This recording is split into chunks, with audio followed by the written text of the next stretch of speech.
আসসালামু আলাইকুম। কেমন আছেন সবাই? আজকে আমরা অষ্টম শ্রেণীর আজকে আমরা অষ্টম শ্রেণীর মুনাফা মুনাফা দ্বিতীয় অধ্যায় মুনাফার সূত্র সম্পর্কে আমরা আলোচনা করব। মুনাফার সূত্র সম্পর্কে আলোচনা করব। প্রথম হচ্ছে মুনাফার হার নির্ণয়। মুনাফার হারটা কি? মুনাফার হারটা হচ্ছে 100 টাকায় এক বছরে কত টাকা আমাদের মুনাফা আসছে, এবং সেটারই বলা হয় হচ্ছে বার্ষিক মুনাফা। সেটার কি বলা হয়? বার্ষিক মুনাফা। আবার সময়কাল, আমরা সাধারণত সরল মুনাফার ক্ষেত্রে 1 বছর সময়কালকে বোঝাই। যেমন 8% মুনাফা, 7% মুনাফা, কত টাকা? 1 বছরের মুনাফা। এটা কত টাকা? কত? 1 বছরের মুনাফা, এটাই হচ্ছে সময়কাল। 1 বছরে, সাধারণত 1 বছরে ধরা হয়। কত পার্সেন্ট? 1 বছরে কত পার্সেন্ট? 8% মুনাফা হারে। তাহলে কি 1 বছরে 8%? ঠিক আছে। কত টাকার উপরে নির্ভর হচ্ছে? তার উপরে নির্ভর করে। যে সময়ের জন্য মুনাফার হিসাব করা হয় তা হলো এর সময়কাল। বুঝতে পারছো? যে সময়টা, কতটুকু সময় সে টাকাটা রাখছে, গচ্ছিত রাখছে, এবং তার উপরে আমার ভিত্তি করে কত টাকা মুনাফা আসছে, এটাই হচ্ছে সময়কাল। সরল মুনাফা প্রতি বছর শুধু প্রারম্ভিক মূলধন, মানে প্রথম যে মূলধনটা দিচ্ছি আমি, হ্যাঁ, যেমন প্রথম বছর আমি মূলধন দিচ্ছি 5,000 টাকা। ওই 5,000 টাকার উপরে আমার কত টাকা মূলধন, মানে মুনাফা আসছে, কত টাকা মুনাফা আসছে। পরের বছর গিয়ে যদি আমার ওই 5,000 আর মুনাফা যদি আরো 1,000 হয়, 6,000, এই 6,000-এর উপরে পরের বছর গিয়ে আমরা মুনাফা যেটা ধরছি সেটা হচ্ছে চক্রবৃদ্ধি মুনাফা। সেটা আমরা পরবর্তী অধ্যায়তে অবশ্যই অবশ্যই আহ, চক্রবৃদ্ধি মুনাফা নিয়ে আলোচনা করব। তবে এখন এই প্রারম্ভিক মূলধনটা প্রত্যেক বছরেই যে আহ, শুরুতে যে মূলধনটা দেওয়া হয় তার উপরে নির্ভর করে যে মুনাফাটা আসে, সেটাই হচ্ছে আমাদের সরল মুনাফা। শুধু মুনাফা বলতে সরল মুনাফাকে বোঝাই। শুধু মুনাফা বলতে সরল মুনাফাকে বোঝানো হচ্ছে। ঠিক আছে। এই অধ্যায়ে আমরা বীজগণিতীয় প্রতীকগুলো ব্যবহার করব। যেমন মূলধন বা আসল। মূলধন বা আসল, এটার আমরা কোন চিহ্ন দিয়ে, কোন প্রতীক দিয়ে প্রকাশ করতে পারি? এটা হচ্ছে অবশ্যই পি প্রতীক দিয়ে। পিতে কি আসছে বলো তো? পিতে কি বলে? না, প্রিন্সিপাল। প্রিন্সিপাল। প্রিন্সিপাল। প্রিন্সিপাল মানে কি? প্রধান। প্রিন্সিপাল মানে কি? প্রধান বা আসল বা মূলধন, এটা বোঝাচ্ছে। ঠিক আছে। পি দিয়ে প্রকাশ করছে।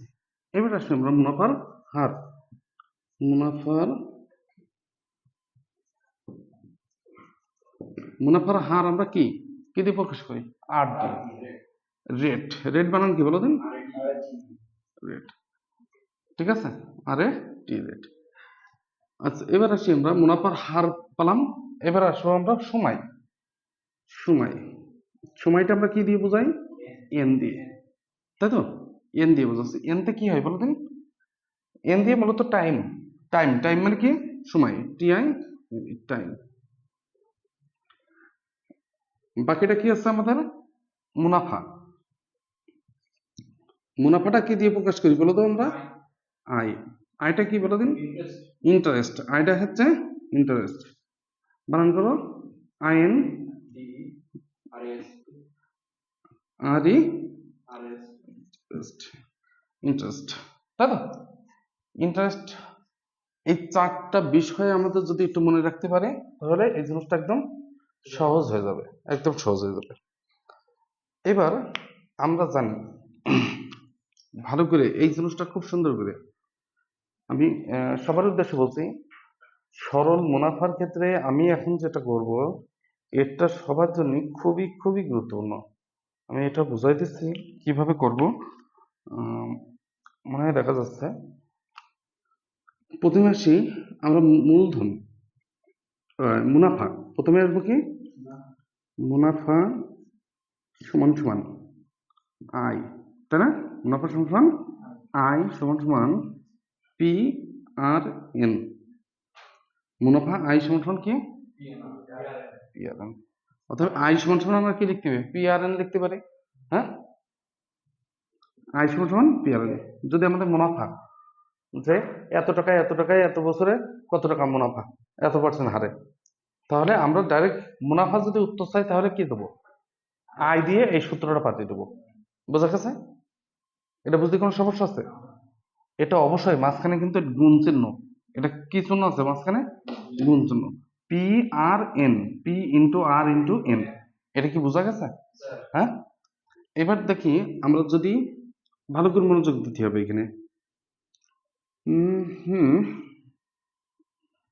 এবারে এটা সমান তো এটা, তাহলে কি আমরা এটা পি আর এন সমান সমান আয় লিখতে পারি না? পারি।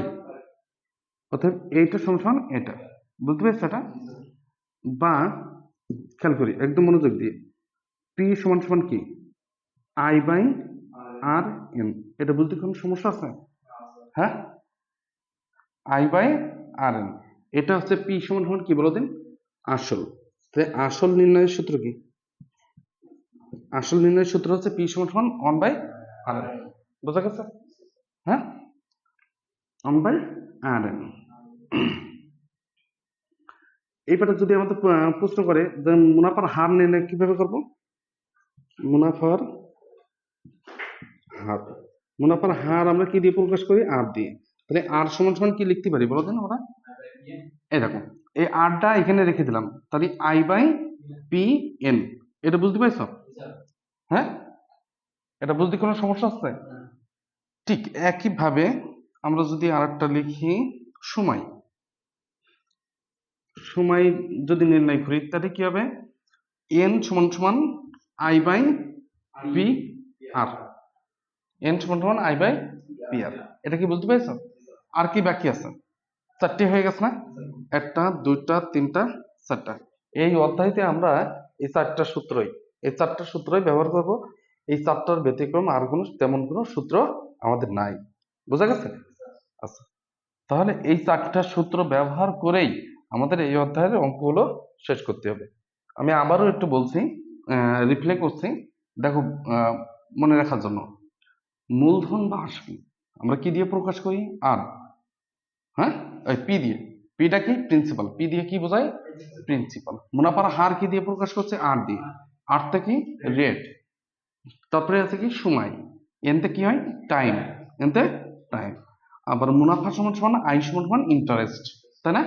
ইন্টারেস্ট মানে কি, মুনাফা। অতএব মুনাফা যদি উত্তর চাই আমাদের, মুনাফা বের করার সূত্র হচ্ছে আই সমান সমান পি আর এন। আর আসল, আসল যখন আমরা উত্তর বের করব, আসল কত এই প্রশ্ন যখন করবে তখন আমাদের পি সমান সমান ওয়ান বাই আর এন, এই প্রশ্নটা উত্তরটা লিখবো। আর মুনাফার হার নির্ণয় করার ক্ষেত্রে কি হবে, আর সমান সমান one by P N, one by ওই I by P N, sorry I by P N. আরেকটা আছে কি, সময়, সময় নির্ণয়ের সূত্র কি, এন সমান সমান আই বাই পি আর। এটা কি বোঝা গেছে? হুম, ওকে, ওকে, থ্যাংক ইউ।